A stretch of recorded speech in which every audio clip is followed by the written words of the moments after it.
My personal favorite top 4 Pokemon Sleep resources. That's what we're talking about today.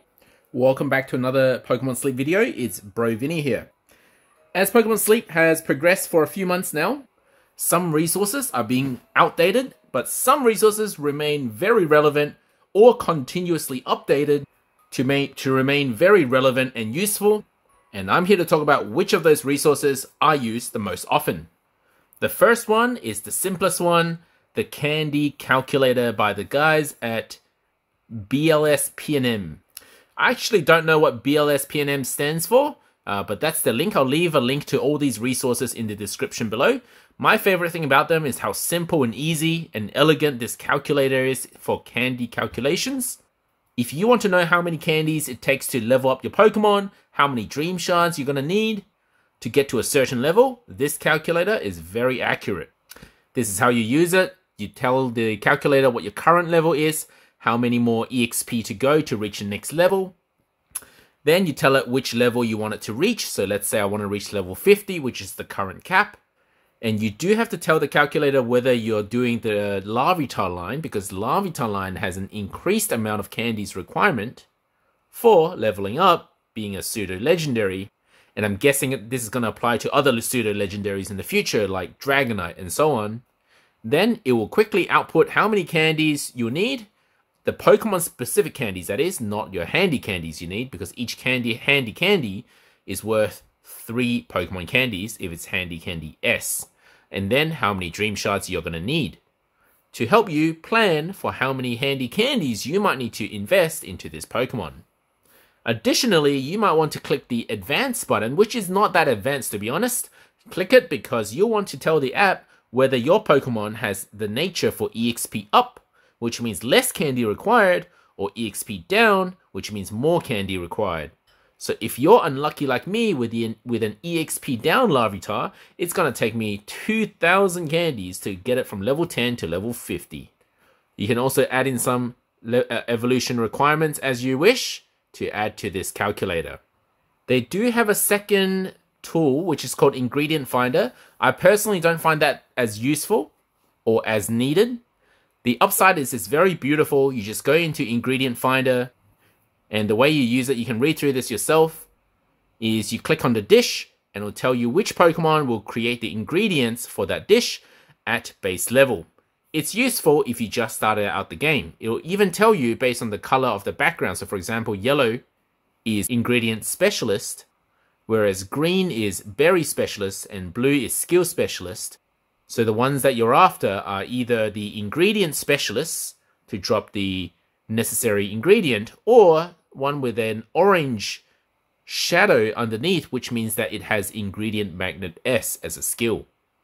Now the thing I don't like about this calculator is that the level 30 and level 60 are lumped together, so it doesn't really help when you need to unlock rare ingredients. So for example, if I want to make Ninja Curry, as you can see, there's no Pokemon that does Leek or Mushroom at level 1. There are heaps that does it at level 30 and 60, but it doesn't clarify which one is which. So you still need to do your own research by using some of the other resources that we're going to talk about in a moment. Now my second most commonly used resource, and it's not as scary as it looks, is Chisao's Dishes Effectiveness Chart. Now I'm not so focused on the effectiveness part, so a lot of people have asked me in the past what this effectiveness actually means. It doesn't mean as much as the dish strength itself.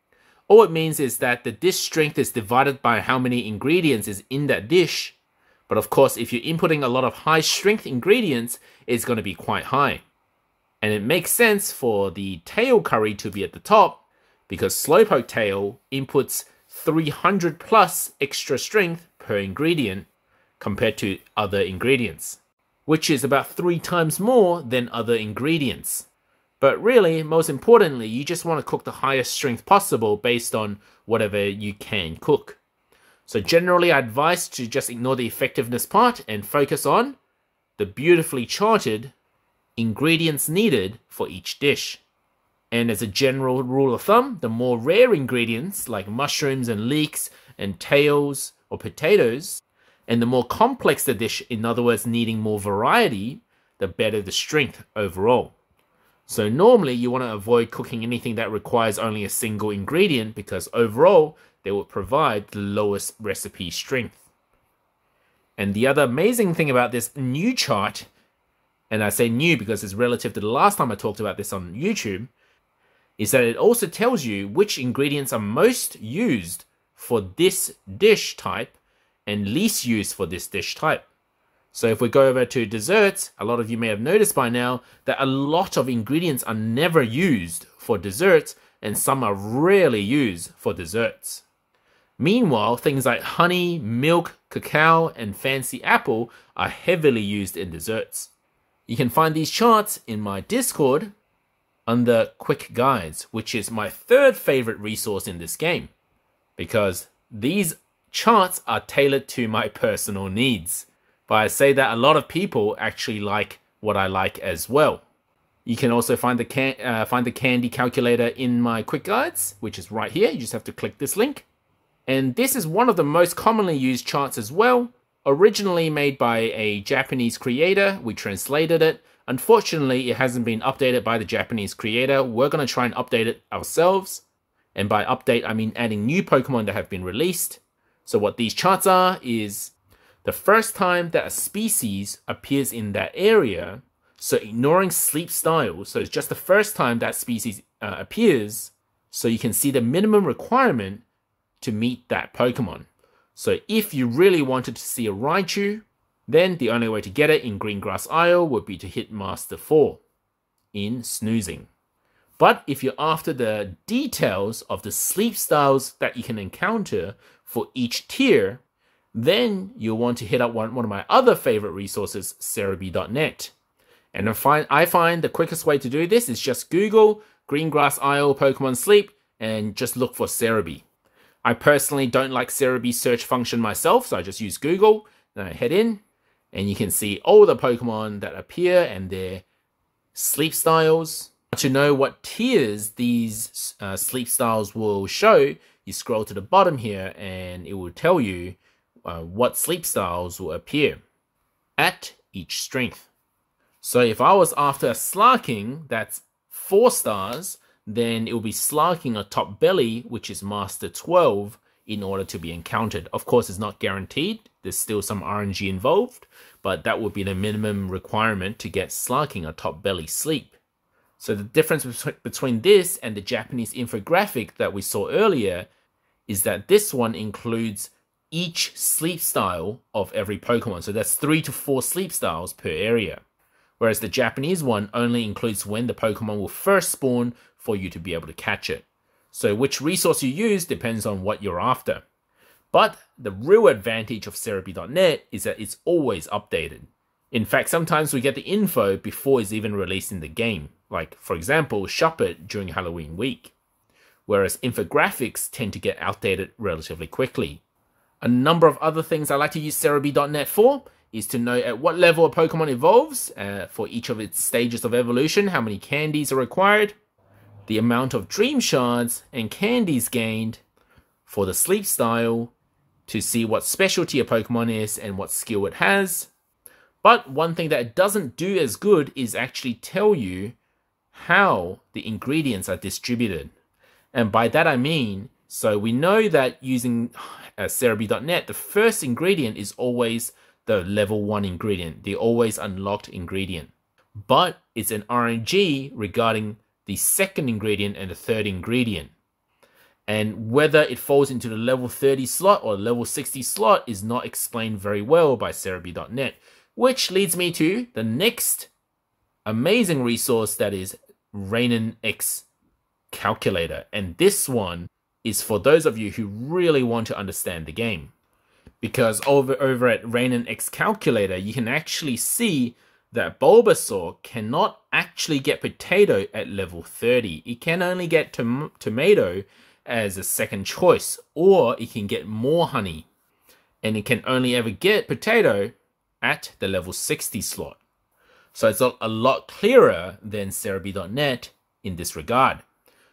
Regarding how to use the Rainen X Calculator will be the subject of my next video. But I'll tell you now, for those of you who are interested in playing around with this calculator, that this is my favorite button.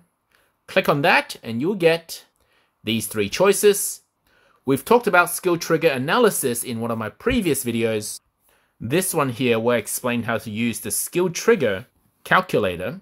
So I won't go through that again, but by using one of these, you'll be able to simulate a team in your Pokemon Sleep to calculate the approximate berry and ingredient strength you can get from your team per day or per week. But there are some limitations. For example, skills except for energy for everyone are not generally considered. So in a way, skill Pokemon are a little bit undervalued. So just bear that in mind when you're using this calculator. Again, I'll go through this in another video. And last but not least, as an honorary mention, for those of you who are more visually inclined, less data and number inclined, you're gonna love this one.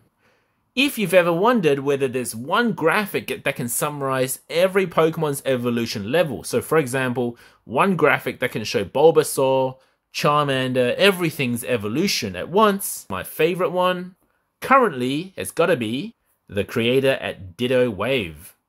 And it's nice to know that they're relatively up to date. As you can see, they've done some Halloween event infographics.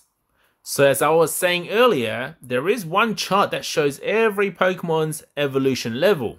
And that's this one here done by Ditto Wave, where you can see, for example, Tyranitar is obtained at level 41, and Walrein is level 33, the current 2 highest level requirement for evolution Pokemon. And you can also see the lowest full evolution requirement Pokemon, so second stage evolution, Butterfree evolves at level 8. And just a reminder, Butterfree remains to be one of the best earliest game Pokemon because of how easy it is to evolve for you to get Ingredient Magnet S to a high level. They've also done one for berries, which also includes the ingredients, but again, this is not as useful as actually knowing which level in an ingredient unlocks.